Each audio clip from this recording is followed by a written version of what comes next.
it's easy enough to see that the kinetic energy of the car near the bottom of its motion is being converted on the way up into potential energy.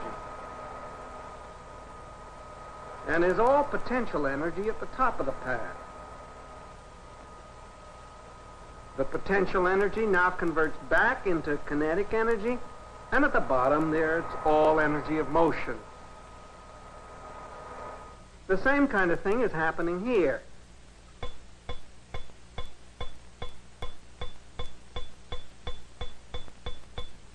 Watch it in slow motion. Kinetic energy, the energy of motion, now becomes the energy of separation between the ball and the earth. And down at the bottom, it all goes into potential energy of compression. Now all along, all the time, the ball is losing energy. What about the principle of conservation of energy? You know it loses some by friction with the air, but it also loses some when it hits the glass plate. It's a lot easier to photograph the compression of a rubber ball than a ball bearing, but the idea is the same. As you can see, the energy loss at impact is important, but it's easier to discuss the energy loss due to friction with the air, and once you've understood that, you'll understand the effect at the solid surface too. Let's go take a look at a model of a gas we've got over here.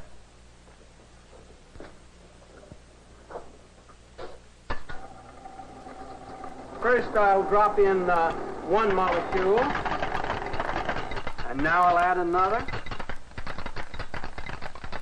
and now another. And even with only 3, you see how ridiculous it would be to try to keep all these motions in mind. Even in slow motion, even though it's easier to see, you'd still have to be outrageously patient to keep track of all of these motions.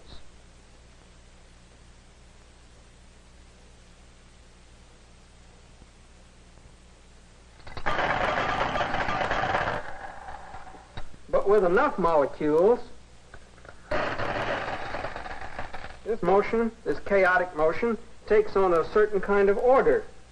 We'll use this barrier for a piston. The effect of the impacts of many molecules tends to average out, and we see a smoothing effect.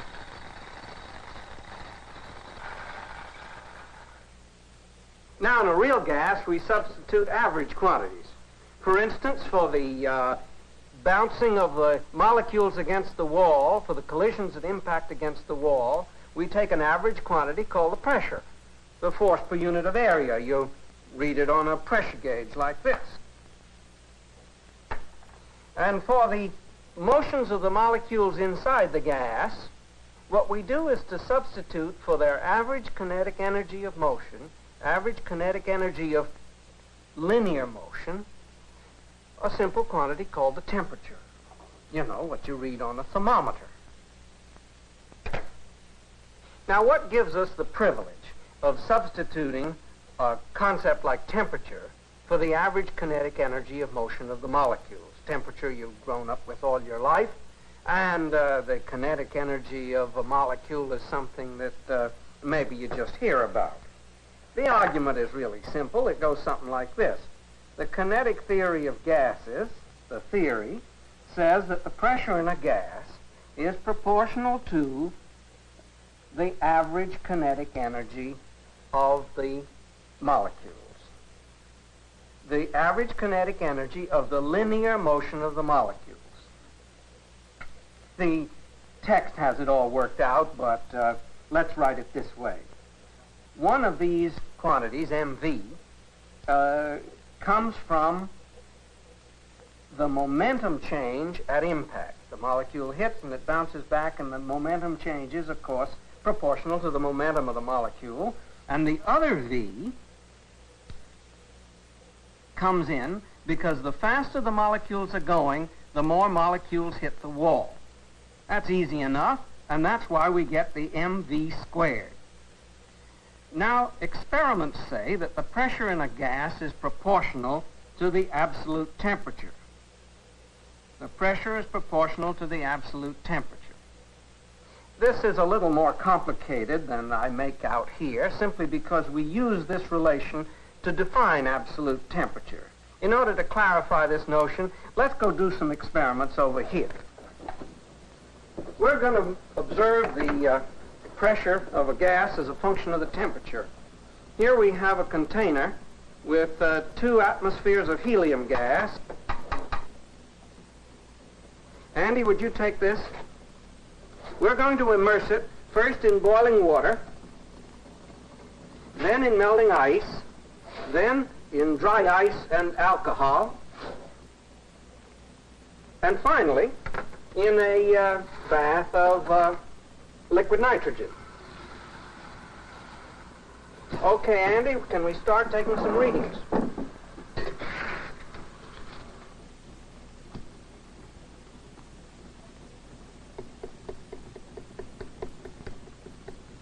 .49.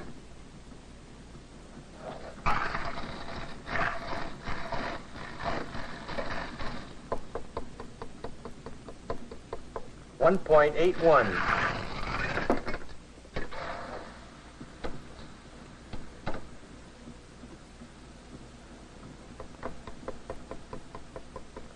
1.38.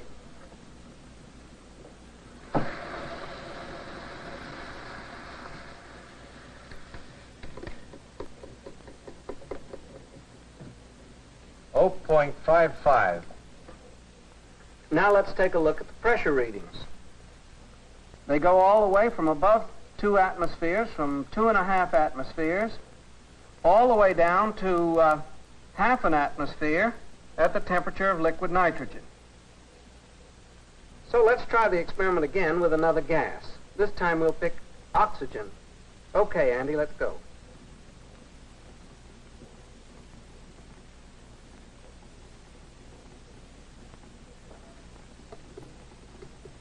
.43.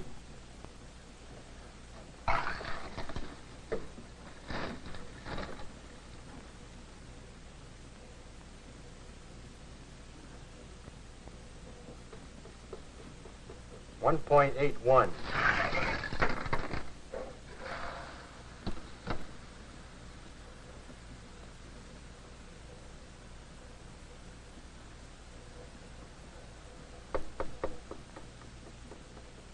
1.39.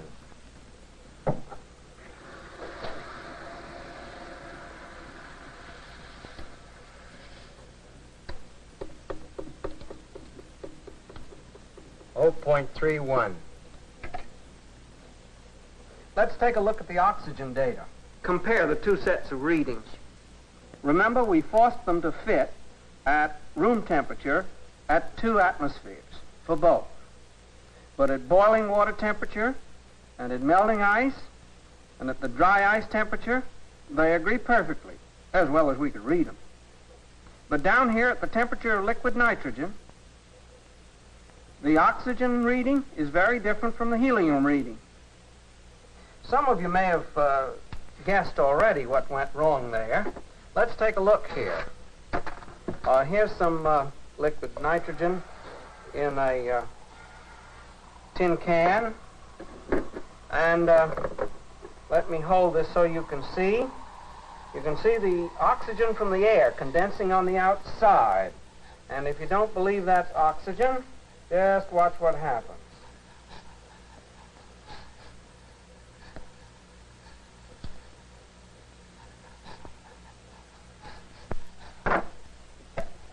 So you see what happened in the experiment is that the oxygen partly liquefied in the bulb. If we had taken a lot less gas, for instance, if we had put in less than 1/10 of an atmosphere in both bulbs, then the readings would have agreed all the way down, right down through the nitrogen point.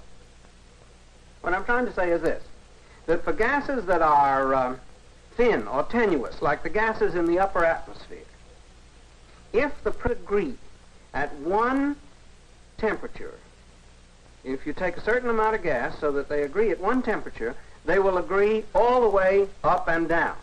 So we take this universal property of gases, as a way of defining the temperature scale. In order to clarify that, so let's go look at the graph right here. Let's plot the pressure against temperature, but we've got to pick a temperature scale. Let's set the temperature of melting ice at 273 degrees arbitrarily, and we put our point there. Now what we do is to draw a straight line right through that point and the origin. Then we can put our other data on that graph and say, by definition, that the pressure is proportional to the temperature. And that defines our temperature scale. Now, if we want to read the temperature of boiling water, say, we put its pressure at 248 right there and read its temperature. It comes out, of course, 373 degrees. That gives us 100 degrees between the temperature of melting ice and the temperature of boiling water. And that's exactly why we chose the 273 for the ice point. So we'd get that 100 degrees difference between those two temperatures.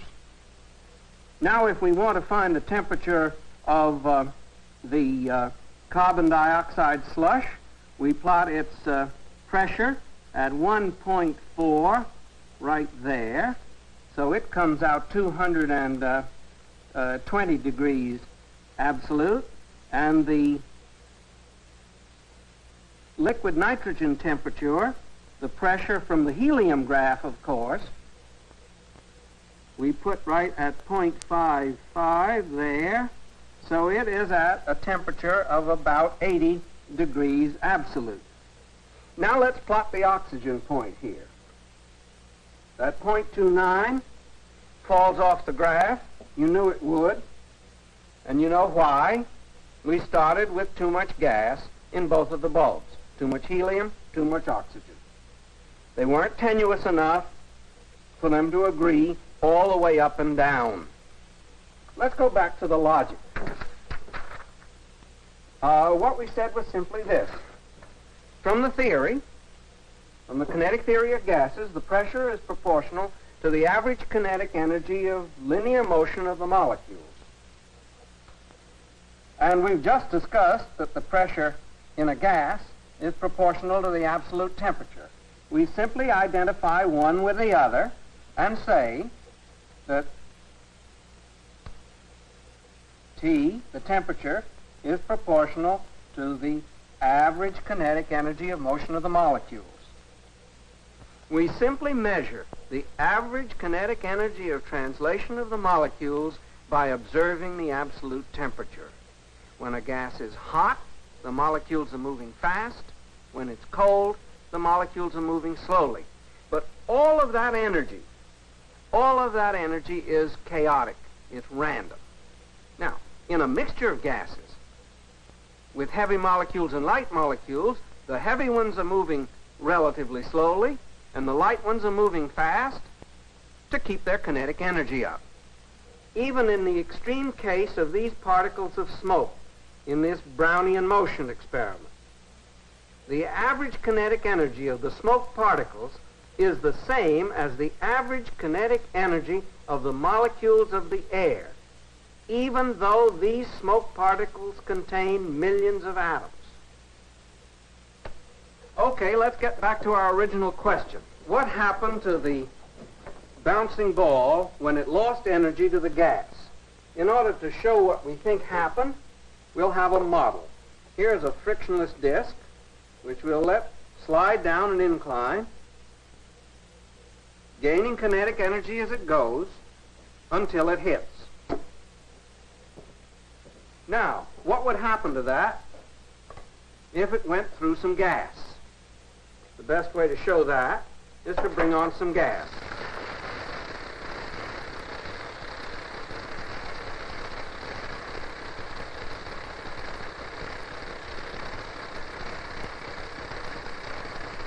And the disk comes to a Brownian motion halt.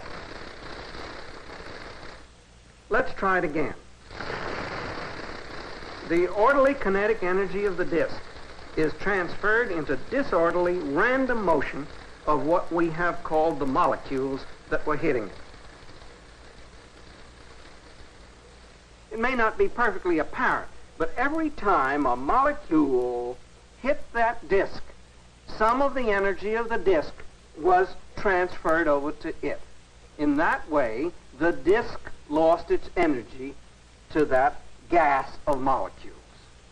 In exactly the same way, when this falling ball that we were talking about falls through the air, its energy is transferred into the random energy of motion of the gas, random energy of motion of the air. And when that ball hit the table, hit the plate, then the same sort of thing happened. The orderly energy that you could see, both potential energy and kinetic energy, were converted over into energy of motion of the molecules, of the plate, and of the ball, and of some of the air. So we have to ask the question, is the energy conserved? It certainly is.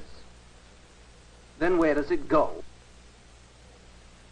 At least you know what it doesn't do. It doesn't just go backwards like this. What usually happens is that we get what we call thermal conduction, heat flow. Energy flows from a hot body to a cold one. Let's go take a look at a model of that over here. Here is our old friend, the marble machine. Let me turn it on first.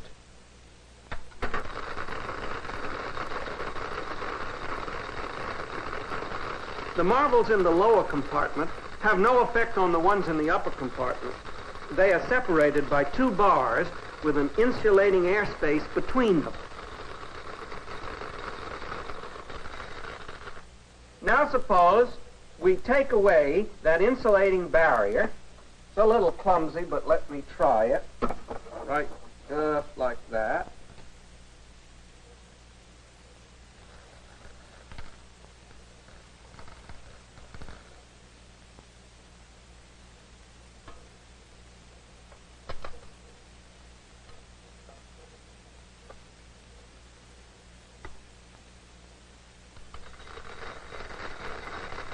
With the insulating barrier removed, the marbles in the lower compartment are now able to transfer their random thermal energy to the marbles in the upper compartment. And that's exactly what happens when we heat something with a flame. Here's a flame, here's something, bulb of gas, and the molecules in the flame that are moving very rapidly transfer their kinetic energy first to the bulb, and then to the gas. Now, some of the energy of the flame goes into the energy of the gas, and the temperature goes up, and the pressure goes up. Now, what do we mean by the principle of conservation of energy? Energy appears in various forms. There's kinetic energy and potential energy, and sometimes it's orderly, and sometimes it's random. And when it's random enough, we call it thermal energy. Some people call it heat. What we mean by the principle of conservation of energy, then, is simply this. We believe that energy is never created, never destroyed. We may convert it from one form to another, from orderly motion to random motion. We may fritter it away by warming up the air, by warming up the ocean. But it's still somewhere. Now, there's one more thing we've got to discuss before we finish.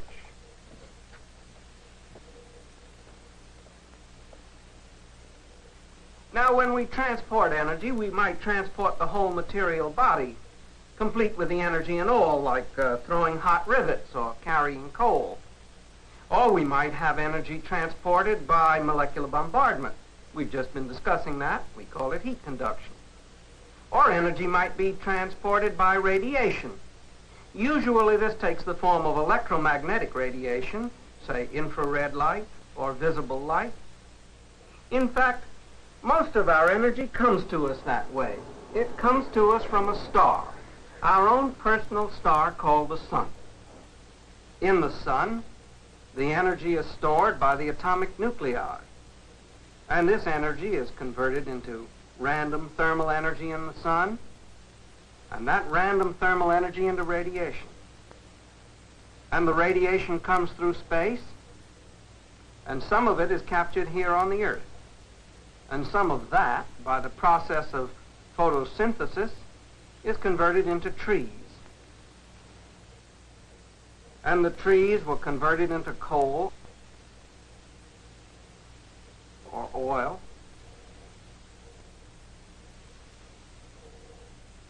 And some of that fuel was converted into hot steam, or something that turns a turbine, or runs a motor. And we get orderly mechanical energy out of that. But regarding the conversion of thermal energy into mechanical energy, and then mechanical energy back into thermal, more of that in the next film.